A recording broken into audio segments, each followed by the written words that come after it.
Welcome to Cocktails in the War Room. What's going on, everybody? How are you? It's 8:30, and that means it is time for us to get together, hang out in the war room, talk about the day, make ourselves a cocktail, put our feet up, congratulate each other for making it through another crazy day, and I guess just laugh. Today, we're just supposed to laugh every day at the end of the day that this is what's going on, this is what's happening in the world, and that we all made it through. What's going on, Becky? Hey, Justin. Hi, Steven. Hey, Rick. What's going on, Ash?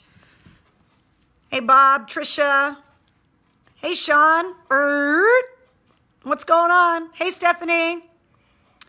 So every night at 8:30, we make ourselves a cocktail. Last night, we did our first mocktails in the war room. We had Temple Tuesday and had Shirley Temples to include all of those people that hang out with us in the war room every night that don't drink, that are either in recovery or they just don't drink for health reasons or whatever it was. And I thoroughly enjoyed my Shirley Temple last night.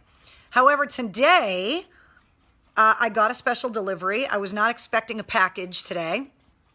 And the UPS guy pulled into the driveway, which of course sent Wednesday into a frenzy. And I got a package today that was a special gift from my friend Kevin, who used to work with me at WAF years ago. He was a sales guy. And he now has been watching Facebook. And he's like, so I noticed that you drink out of a copper mug a lot. So you're obviously into drinking mules. And I was like, hell yeah, I am.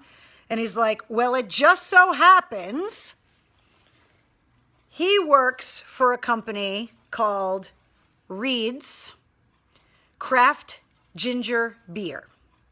And he sent me a care package today. So I wouldn't call this an official sponsor of Cocktails in the War Room, but it was an unexpected gift. And so I thought, you know what?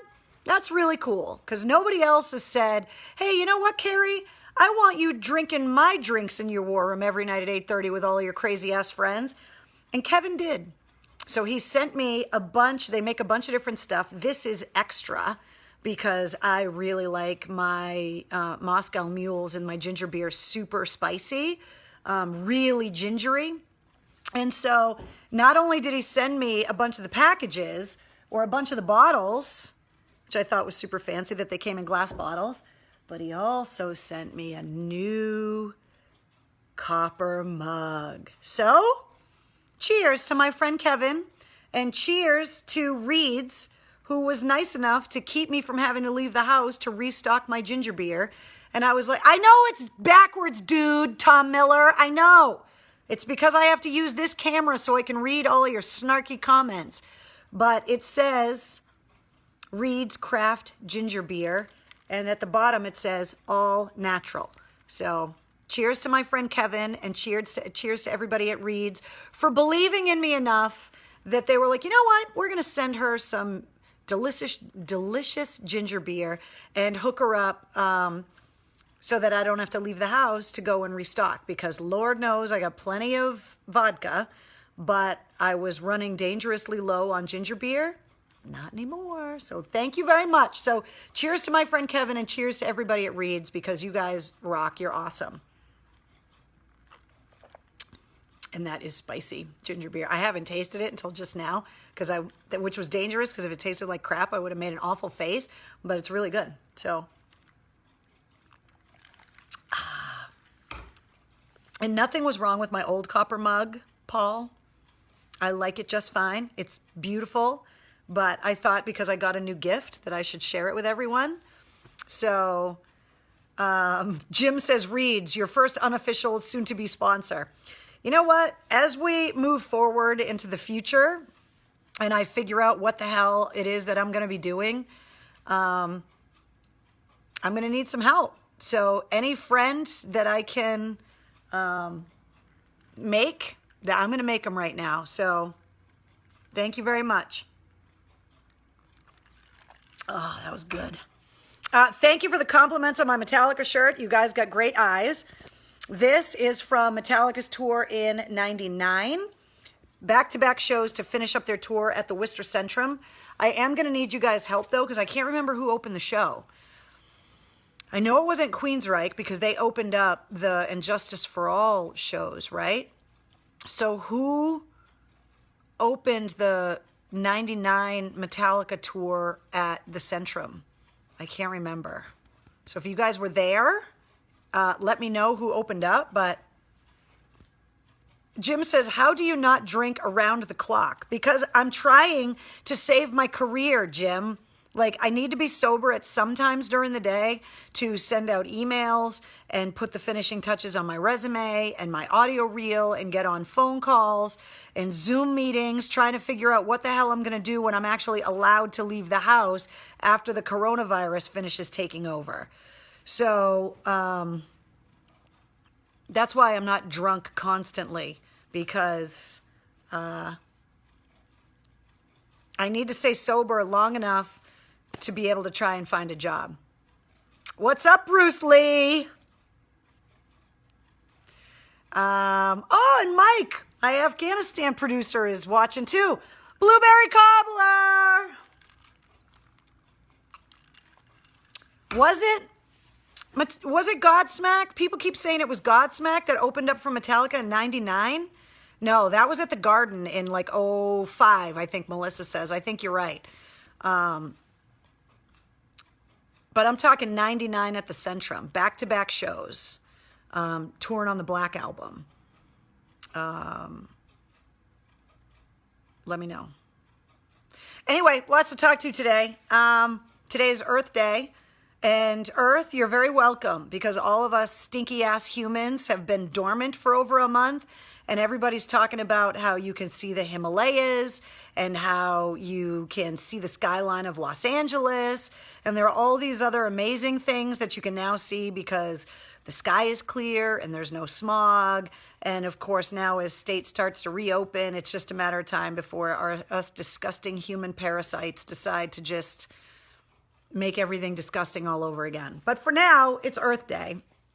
And because it was kind of chilly out today, was it Monster Magnet, Eric? Oh, so good. Was it Monster Magnet? Seriously? Because then I have to tell you the story about how Dave Windorf grabbed my mom's ass. So Monster Magnet, if they did in fact open up for Metallica on this tour in 99, they played another show with Stained and I believe it was Seven Dust at the Palladium, and it was on Mother's Day. Or was it COC? All right, you guys need to get your act together with all your Googling and figure it out. But back to Monster Magnet. So they played a show at the Palladium. It was on Mother's Day. And if you brought your mom, she got in free. So I brought my mom and my godmother, who both decided, Annie Ange, I'm just getting ready to tell the story. So I picked my mom and my godmother up to take them to see Monster Magnet. And they're wearing leather pants, both of them, both like rocked out. Like my mom and my godmother were like ready. They were full on metal chicks. So I took them to the Palladium, did the whole thing, took them backstage. And I really wanted a picture of my mom and my godmother with Dave Windorf. So I put Dave in the middle of my mom and my godmother, and he's standing there taking a picture with them. And at the last minute, I'm getting ready to take the picture, and he grabbed their asses. And I was like, I feel so conflicted, because if it was anyone else's mom and anyone else's godmother, I would have peed my pants laughing. But because it was my mom and my godmother, I was like stuck between wanting to kick Dave Windorf's ass and doubled over crying laughing, which is what I opted, because I really didn't want to kick Dave Windorf's ass. But anyway, so that was hilarious. And they got my mom and my godmother got all access passes, and they just walked around telling everybody that they were with me, and that if anybody had a problem with where they could go, they would just tell me. It was ridiculous. It was like Wayne and Garth backstage at Alice Cooper, just showing everybody the passes. But when they ever walked out of the friggin' house wearing leather pants, I was like, I almost wanted to be the mom and be like, go back inside. You are not leaving the house dressed like that. But it was hilarious. So I don't know if it was, in fact, Monster Magnet that opened up for Metallica on this tour in 99 at the Centrum, back-to-back shows. But if it was, oh, thank you for the Monster Magnet memory, because it just makes me laugh, man. So funny. So today is Earth Day. Did you know that Massachusetts is the most energy efficient state in the United States? Nicely done, Commonwealth. Today is also the 16th anniversary of the death of Pat Tillman. So I wanted to make sure that before we went any further, that we toasted not only Pat Tillman for his sacrifice, but also his family with everything that they went to in the aftermath, and just with the amazing story of everything that Pat Tillman left behind in order to serve his country. He's an absolute hero and should be remembered. So it's been 16 years, but he is definitely not forgotten. So to Pat Tillman today. Coming up on Saturday morning at 9 o'clock, I saw this and thought it was good information to pass on to you, especially if you have little kids who are having kind of a hard time understanding what's going on right now. Like why they can't go to school, why they can't play with their friends, why they can't leave the house. I can only imagine, because I don't have kids of my own, how difficult it is. I think obviously as kids get older, it's a little bit easier for them to understand. But younger kids, to try and explain something like that to them. So Sesame Street is putting together a children's show that is going to air at 9 a.m. on CNN on Saturday. And it is using the Sesame Street characters to explain to little kids in the way that only Sesame Street Muppet characters could what's going on right now. And I just thought, you know what? A lot of you guys are stuck in the houses with all of your kids, and you might be having a hard time explaining things. And I thought, you know what? This is a really great way for television to be informative and to inform in a way that it can be understood by the kids. So that is happening. It's called COVID for Kids, and it's 9 a.m. on Saturday with the Sesame Street characters on CNN. And I just, Linda says it sucks for the 4-year-old. I can imagine. My 2.5-year-old granddaughter calls it the sickness, says Brenda. Yeah, have you seen the streams on Disturbs the Sickness? It's crazy.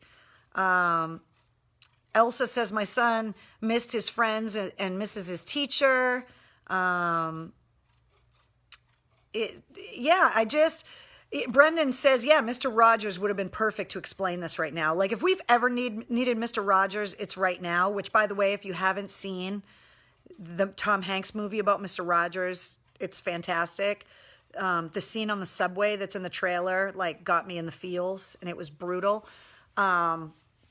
But anyway, so, set an alert or set your DVR or whatever, but that's 9 a.m. Saturday morning on CNN, COVID for Kids, starring the Sesame Street Muppets. Colleen says maybe the adults will learn something too. You know what? Maybe. We can only hope.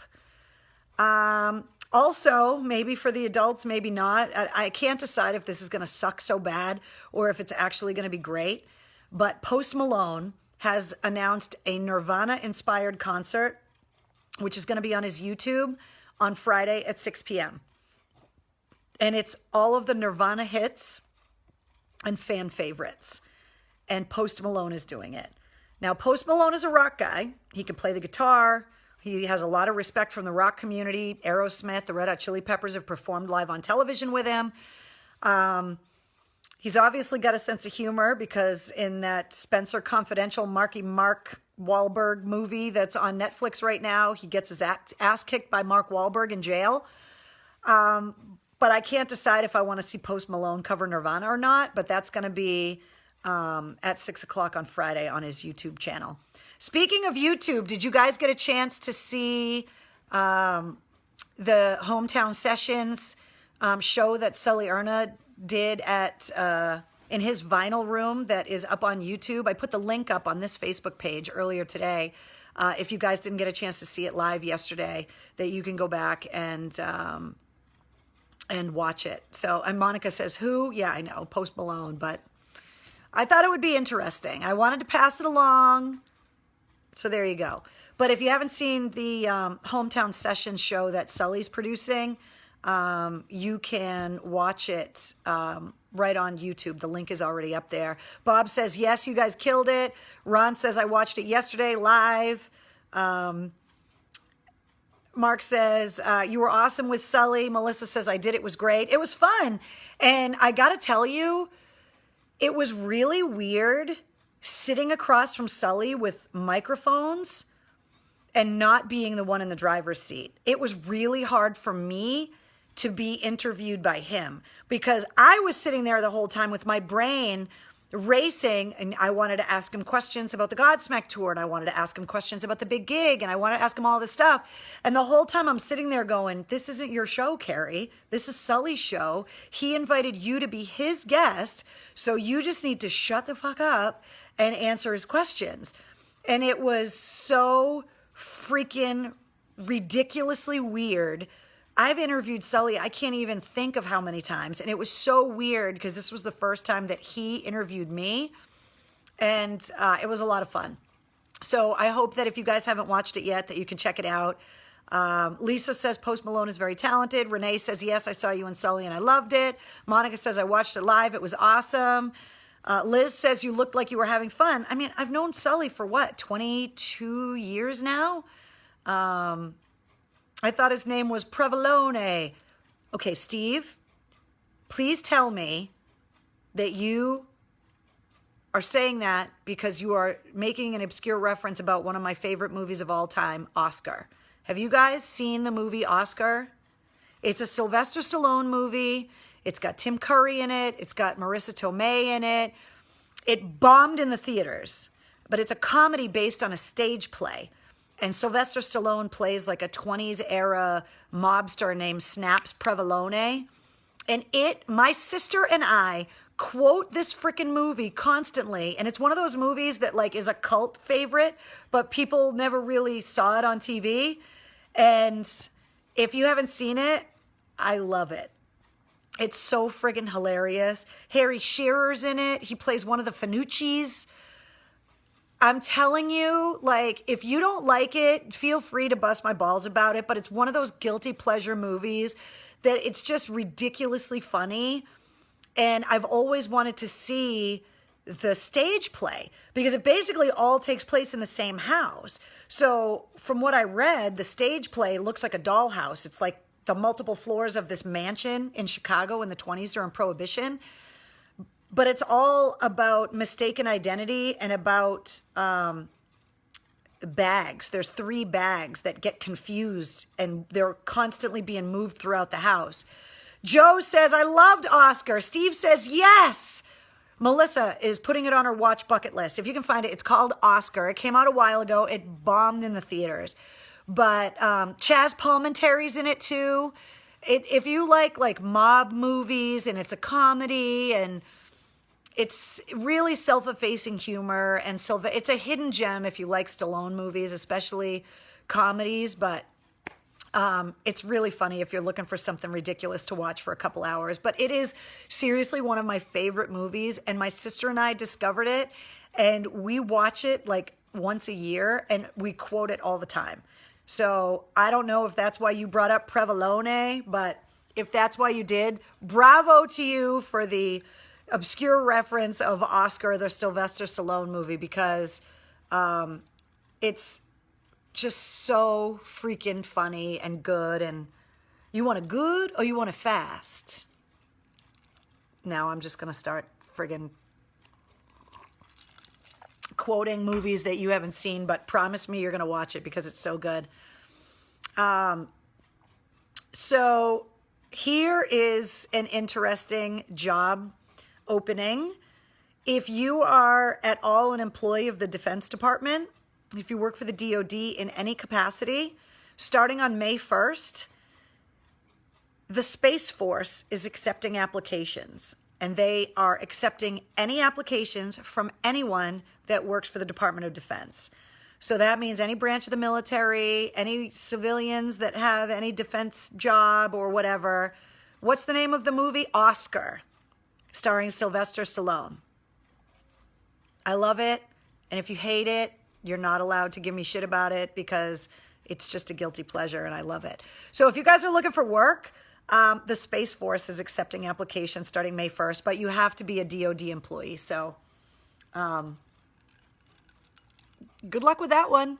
If you get on, let me know, because God, do I want a backstage pass of the Space Force. I just want to go. Can I get embedded? Please promise me, you guys, that if one of you guys end up working for the Space Force and you end up deployed in outer space, can I please do a embed reporter thing with you guys the way that I did in Iraq and Afghanistan? Because I would love to go into space. It's on my bucket list. It's another one of those things. If I won Powerball, I would totally buy one of those Elon Musk tickets or the Virgin Galactic tickets that are like $500,000 a ticket. I would totally do that. So if any of you guys end up in the Space Force, you better hook me up. Remember the little people. Oh, we got to salute your birthday. Is today your birthday? If today is your birthday, you got a good one today. Happy birthday to you if today is your birthday. And you are also sharing your birthday with Glenn Campbell, Peter Frampton, Shavo from System of a Down, and Daniel Johns from Silverchair. And every time I even think about Daniel Johns from Silverchair, I still think he's like 19, and he's not. He's like a full-blown adult now. But when I think of Silverchair, I think that he's still a teenager. Philip says, you're our +1. Thank you very much. That would be fantastic. Melissa says, I'll stay with the FAA. Well, I'm just telling you guys that if any of you guys get a job in the Space Force, that you need to hook me up because I would love that. Renee says, nah, motion sickness. I told you the story about the fighter jet. It took 9 Gs to shut me up, 680 miles an hour, but I never puked. Tom, embedded reporter, not in bed reporter, you pervert. Blueberry cobbler in space. Yes! He's producing the show even when he's not producing the show. Mike, you're the best. Hi, Steph. Mike wants to know, does the happy ending of a blueberry cobbler float in space? See, yesterday somebody else took it in the gutter. Today it's Mike. Somebody is going to take it in the gutter every day. It's just what we do. So if today is your birthday, happy birthday to everybody. I want to show you the artifact from the war room.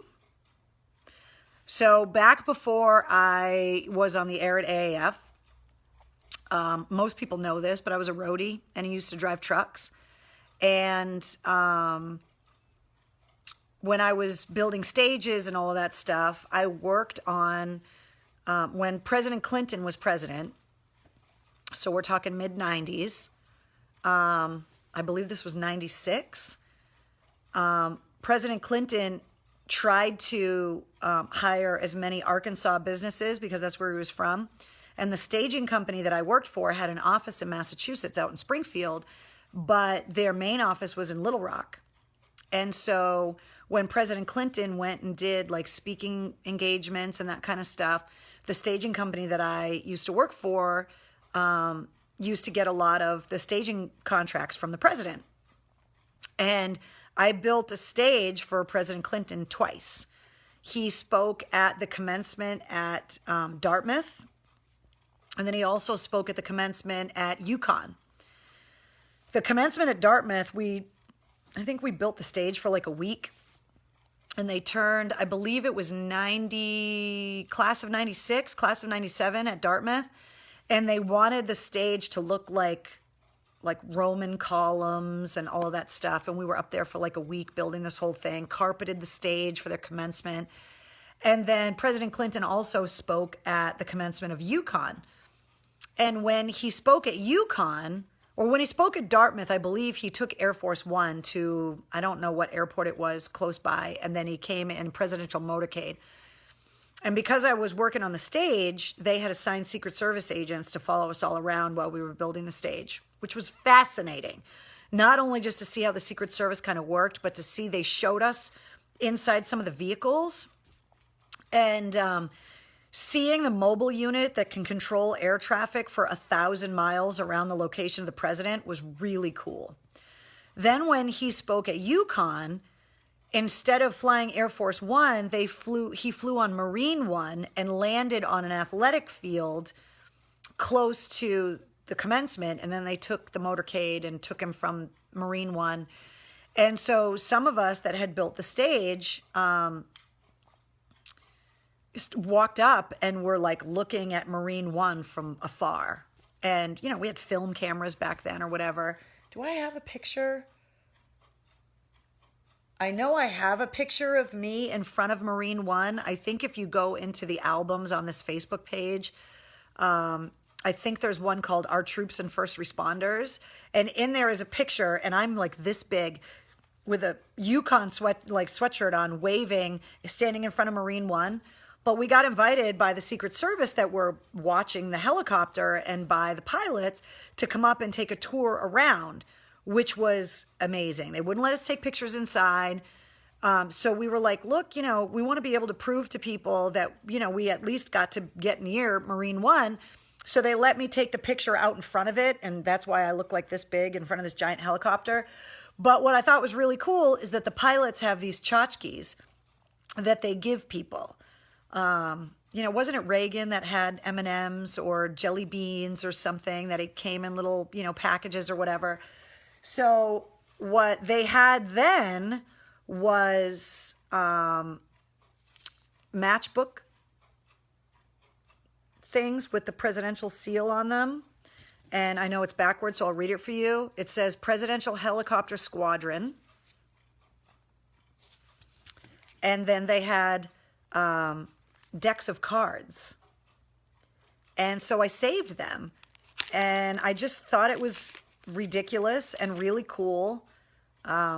This is what the jokers look like on the presidential decks of cards. And then that is what all of the cards have on the back. I've never played cards on them. I just always saved them because I didn't want to like bend them all, shuffling them or whatever, because it's, let's face it, the only time I'm ever going to be near Marine One for any reason. And then, so there's that on the front of the matchbook. And then on the back, it has the silhouette of the helicopters. And I just thought it was really cool. And it was, you know, they were like, no, people ask us that all the time. And obviously, you know, you can't take pictures on the inside because all of the roadies that were there, we're all rock roadies building stages for the president. And we were like, come on, man, you got to let us take pictures in the helicopter. And so because they didn't have that, they were like, no, but we have these. And then you can prove that, you know, you were with us or whatever. So I always saved them. I had them in a box. And then when I moved into this house, and we declared this the War Room, which was named after my friend Nick. He's the one that came up with the name. He was my bodyguard in Iraq, and then I happened to be with him again in Afghanistan 5 years later on his next deployment. And so once this room got named the War Room, I started going through all of this stuff that I've collected over the years from all of the different military things that I've done and the different work that I've done with you know, different branches of the military and veterans organizations. And I found these in like this Rubbermaid tub. And I was like, oh my God, I totally forgot I had those. So I wanted to show them to you. I thought they were really cool. It's like, you know, now I need a t-shirt that says like, you know, I got to see the president's helicopter and all I got is this lousy matchbook or whatever. I did get to meet him, President Clinton, very briefly. It poured rain for the day of the commencement. And they lined all of the people up that had been building the stage. And basically they walked President Clinton by and he thanked us all for all of our hard work and was like, hi, thank you very much. Thank you or whatever. So I don't know if I can technically say I met President Clinton. I mean, I kind of did, kind of not, but it's as close as I'll probably ever get to a president. So I thought it was really cool. So Will says, you definitely need to do something with the Space Force. Fuck yeah, I do. I'm all about it. I would love that. Do you have anything from the Coast Guard? I do, but I'm going to have to dig it out because my nephew is in the Coast Guard right now. And I'm a very proud Coast Guard aunt. He's my cousin's son. So I believe I'm allowed to call him my nephew or my second cousin. But he is active duty in the Coast Guard right now, and I am extremely proud of him. Did he even inhale those, Stephen? I don't know. Did I get a cigar? No, I got the cigar when I was in Iraq. Did not get it from Clinton. You guys are disgusting perverts. You know what I have? So here in the war room, it's not set up, but over there's a couple of chairs where I showed you the red phone that rings. So at Christmas time, I have a tree that goes over there on that wall, and it's all charity ornaments and veteran and military themed ornaments. And my nephew bought me a Coast Guard ornament, and I have a few other things, but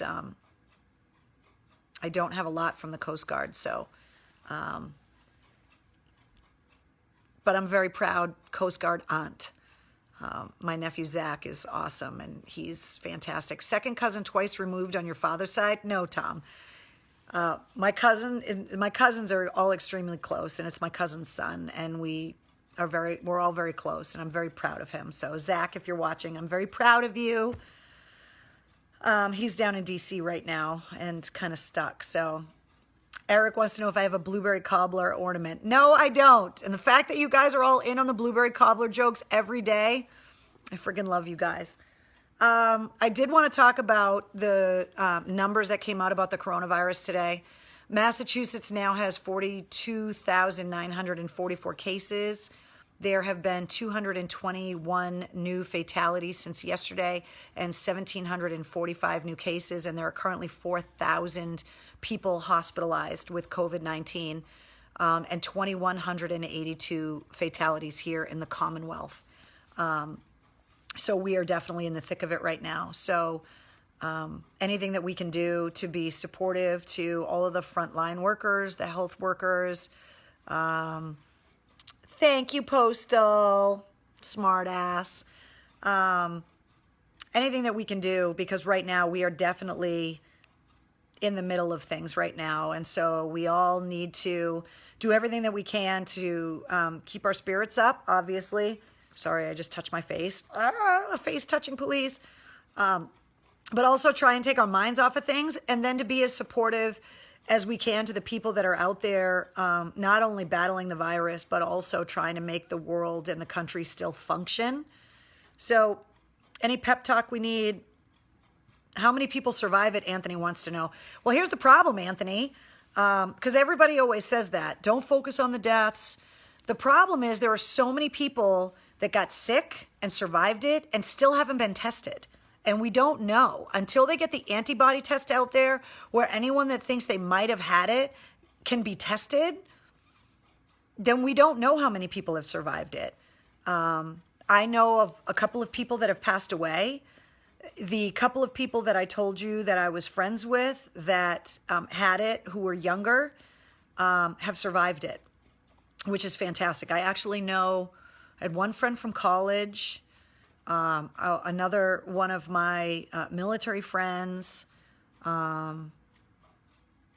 Yeah, I think I know personally 3 people that have survived it, and then a couple of people that have passed away from it. Actually, I know more people than that have been diagnosed, because I have a lot of friends whose family members have been diagnosed, and then family members who have passed away as well.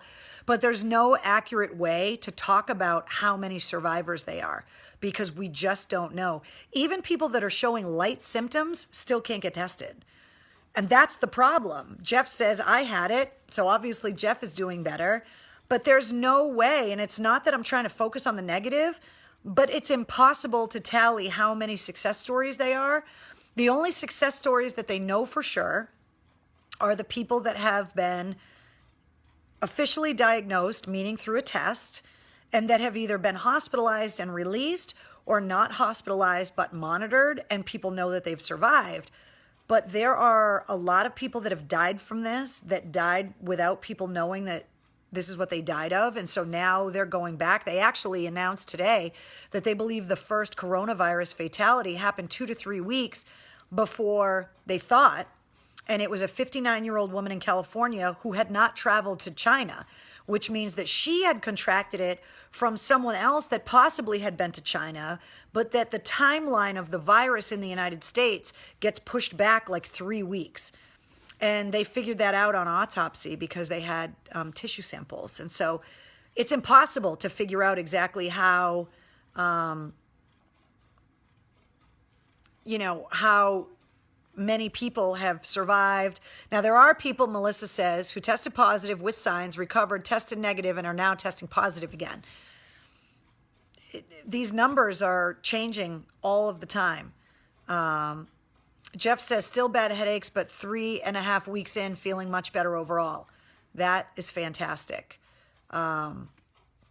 So David says, for current COVID stats, go to apan.org. It has links to the CDC data, and it's used by the DOD. Well, there you go.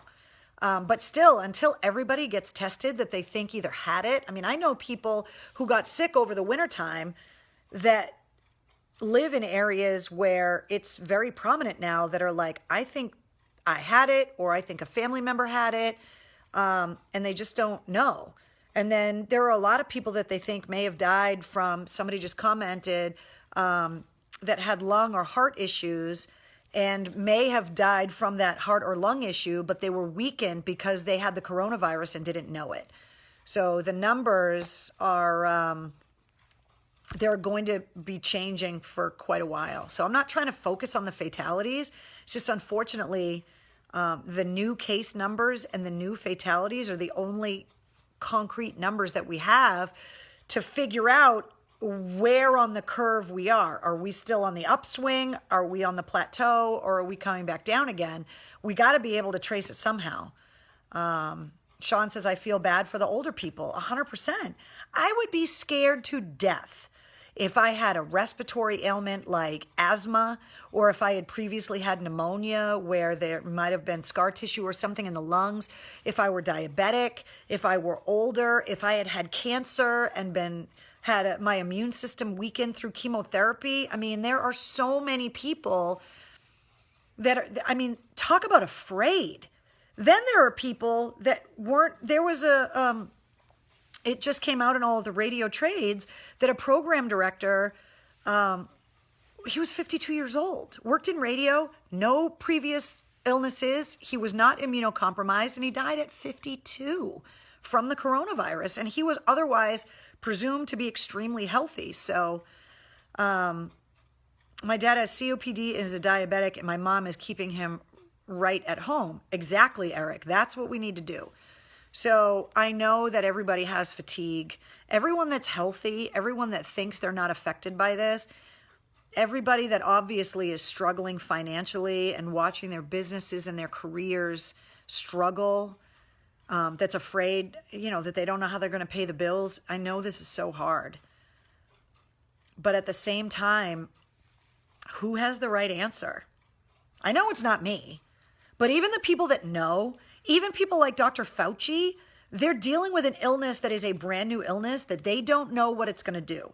They can't say 100% certain that if you've had it, you can't get it again. They don't know that for sure. They don't know if it's going to be like the flu and be seasonal. They don't know if it's going to come back around and if it's going to morph like the flu, where every year they're going to have to come up with a flu shot or a vaccine for the strain that they think is going to be the worst. Like, there's so many ifs about it.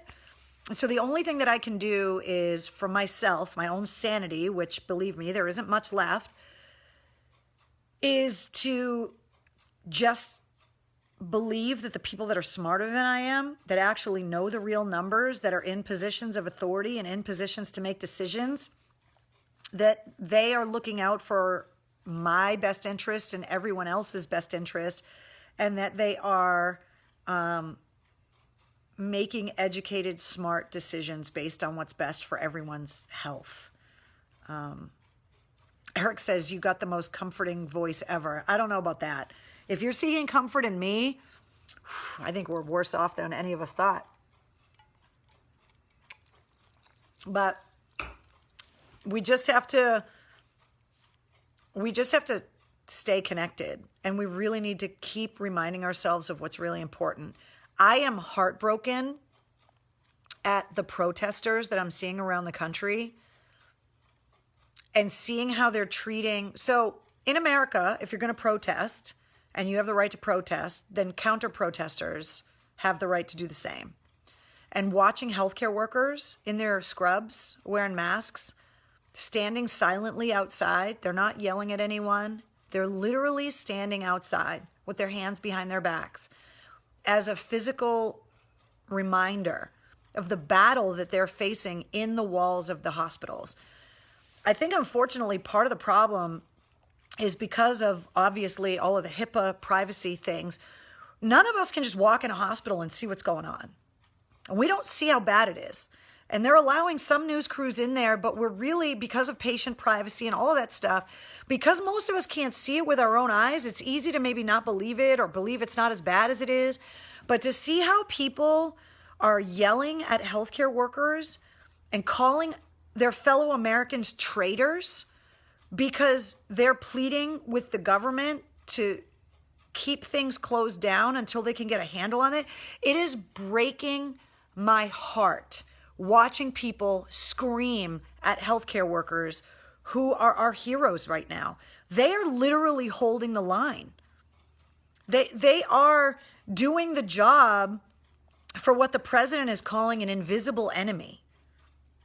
So if you can applaud our military for standing up against a visible enemy, how can you call a healthcare worker a traitor for standing silently outside while you are begging the government to open back up again without a real plan?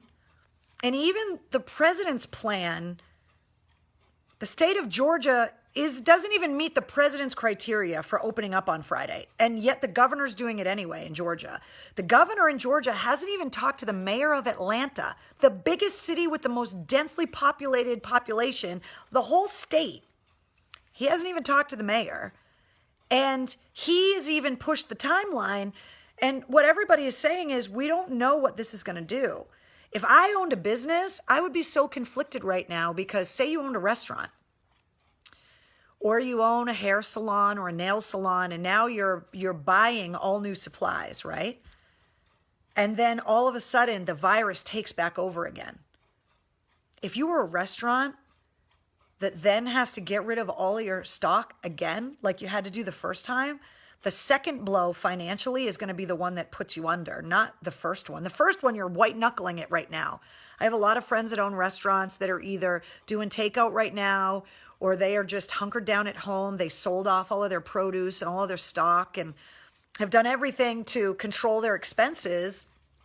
And some landlords are being great and letting people waive their rent fees and all of that stuff. I would be afraid. Okay, so you open. That was a friggin' telemarketer that just interrupted us in the war room at 9:15. Fuck you, telemarketer. But I would be afraid that no one would show up when you open back up again. Like, how do you gauge how many waiters and waitresses to bring back and how many chefs and how much food if you still have to abide by social distancing and only like half of the restaurant can be open, if you can only use half the tables? Or say you can open to full capacity, but people are still too afraid to leave the house and go out to dinner, and now you're making meals and nobody's showing up to eat them. How does that financially help you? Like, I'm scared to death for people that own their own businesses, and I'm one of those people that's laid off in an industry that is just being decimated by this virus, and I don't know if I'm going to be able to get another job. So I get it. For how long? I don't know. I don't have the answers to these questions. All I know is that every mayor, like the mayor of Las Vegas, said that she wants to be the test case, to open up Vegas and see what happens when it comes to the virus. And MGM closed all their properties before they decided to close down the city because MGM didn't want the liability of being open and having everybody get sick there. I don't know what the answers are. I'm not saying I do. I'm just saying I got a lot of questions and I don't know how you go about making the right decisions. All I know is that here in Massachusetts, we know that we're in the thick of it right now. And we know that there are other places like New York that are thankfully starting to come down the other side of it. Are telemarketers essential? Cheryl wants to know. No, they're fucking not. And I don't know why they're calling me at 9:15, but straight to freaking voicemail. But I know that places that haven't even seen the peak of this yet, like Atlanta, I don't know. All I know is that all of the feelings that you're feeling, the nervousness about how you're going to pay your bills, about what's going to happen to your business, the anxiety of being stuck in the house with your kids and not having it, like everybody has cabin fever like crazy. And then at the same time, the fear and the worry and the stress, like every single emotion that you're feeling right now is 100% justified and healthy. And if you're feeling these emotions in 5-minute increments, you're not crazy, because there is no way to correctly go through this emotionally. So however it is that you're going through it is the right way. I'm just asking that we please not protest against our healthcare workers. And can we please not call them fucking traitors? Because they're not. They're fighting a battle every day inside the walls of our hospitals that we don't get to see. And there are all these memes going around about the people that are protesting. I'm sorry. I understand if you want to protest your government and you have the right to do it because it's America. But if you're calling a fucking nurse a traitor, you're an asshole. I'm sorry, but you're an asshole. Because they're not traitors. They're sacrificing themselves to go in there and possibly infect not only themselves, which they're doing at an alarming rate, but then they could take it home and they could poison their own families. They could very easily just not work and collect unemployment and just say that I don't want to go to work. But you know what? They're doing it and they're going in there. And, you know, if you want to go on TV and scream and yell at a nurse in the face, first of all, don't protest wearing fucking masks, you assholes. If you really truly believe we should open up the country again right now, then you obviously don't need to be wearing a mask now, do you? Because obviously this is all a hoax, right? And if you are out there screaming and yelling at a nurse or a doctor and calling them traitors, just keep us all in mind when you get sick. Because you know what sucks is that it makes us assholes to be like, see, that's what you get. Because who would wish this illness on anyone? I'm sure as hell not going to wish it on anyone.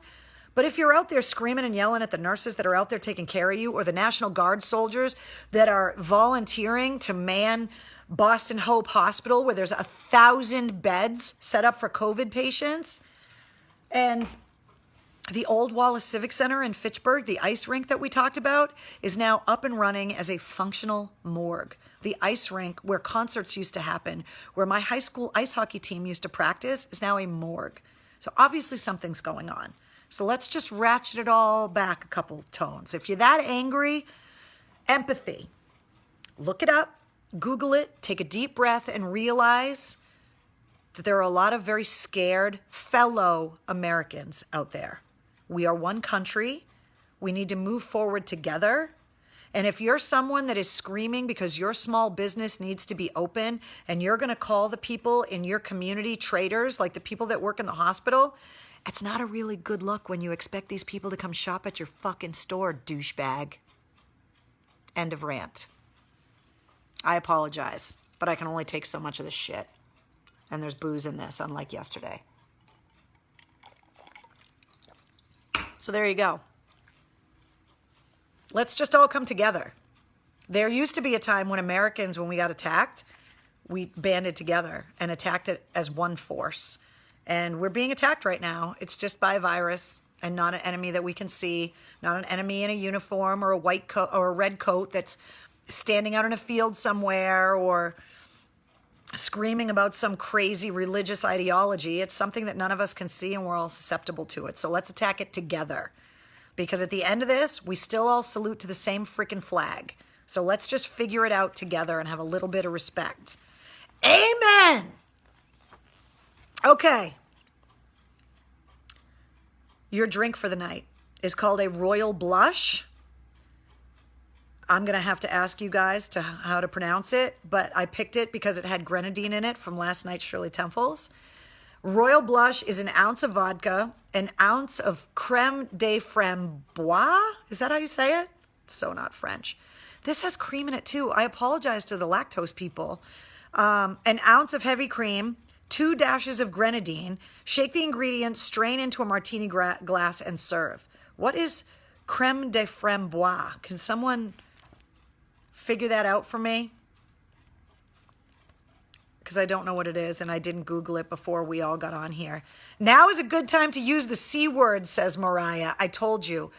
I reserve that word for specific people when they earn it. And you know when I use that word that it was purposeful, and I friggin' meant it.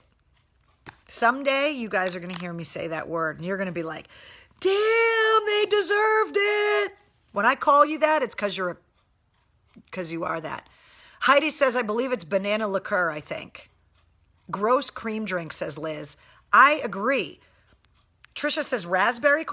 I don't know, but I'll spell it for you. Creme de F-R-A-M-B-O-I-S-E. Framboise? That's me, lactose intolerant. It's like triple sec. Oh, is that what it is? It's like citrusy or something? Raspberry cream, Katrina says. Well, thank you very much, because I had no idea. I mean, it sounds kind of good, but God, I can't believe how many drinks are in the new American Bartender's Handbook that have raw egg yolk and cream and so much going on in there. I'll stick to the Moscow Mule. Thank you very much. Pam says, I feel the same way about the C word. I'll use it. I'll use the hell out of it. But you know when... Wednesday, come here. You want to say hi to everybody? Come here. Do you want to throw some pillows off the couch? Come here. She's standing in the doorway right now, just eye-fucking me right now. Like, I'm not going to come because you called me. If I'm going to come up on that couch and knock the pillows off, it's not going to be because you told me to, Ma. It's going to be because I felt like doing it. Wednesday, come here. What's Mommy got? Does she got a pillow? Do you want to come eat the pillow? Come here. I wish I had the friggin' stingray. If I had the stingray right now, she would come and attack it. But she's literally staring me down right now. She's just standing in the doorway, just looking at me. Completely unimpressed. Like, she's such a diva. There are some nights where you've seen her come in here and she's like, tonight is my show. I'm taking it over. Sitting in my lap, throwing all the pillows off the couch. There's other nights where she's asleep the whole time in the other room and wants nothing to do with it. And then there's nights like right now where it's like the standoff, where she's just standing there going, I don't know if I want to be on your little show, Mom. Right now, I'm just going to stand here and look at you. Maybe I'll decide to come in there, and maybe I won't. And if I do, it's got nothing to do with what you want me to do. This is where I'm at right now. I'm literally having a standoff and a staring contest with a 2-year-old pug who is not grateful that I stocked up on a giant bag of dog food so that she eats well, and I stocked up on a bunch of other food so that she doesn't have to worry that I'm going to get hungry and eat her. There's no appreciation. There's no love. Yeah, she is a little brat. My niece, by the way, had her birthday the other day. I sent her whoopie pies through the mail, which you can do. Wicked Whoopies. You can order them and have them shipped, and they have all different flavors, and they're fantastic. And it took them a little while to get there, but they finally arrived, and they were commenting that the Wicked Whoopies arrived. So enjoy the yummy whoopie pies, and happy birthday. Did I watch the Prince Salute? No, I didn't get to see it, and I'm super bummed that I didn't because I heard it was great. But I didn't get to see it. And yes, getting into a staring contest with a dog that has giant bulbous eyes, hilarious.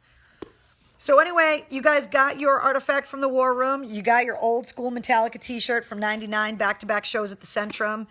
And you got your drink recipe that has cream in it. Whoa. And I got to thank all of the fine people at Reed's Kraft ginger beer with the extra spicy ginger. I cannot thank you guys enough for my care package, and thank you for keeping me filled with Moscow mules here in the war room. So, guys, stay strong, stay tough, be good to each other, don't lick anything weird, and wash your damn hands. Wednesday, are you going to come over here? Come here and say bye to everybody. Come on. There she is. She's finally making an appearance. Come here. Come and say hi to everybody before we say goodnight. Say hi. Hello, everybody. I want to be on the show now that you're getting ready to say goodbye because I'm a total pain in the ass. Can I have a kiss? Can I have a kiss? Huh? You almost attacked the UPS guy today, but you didn't. So you did a good job. Say goodnight, everybody. Good night. Bye, guys. I'll see you tomorrow.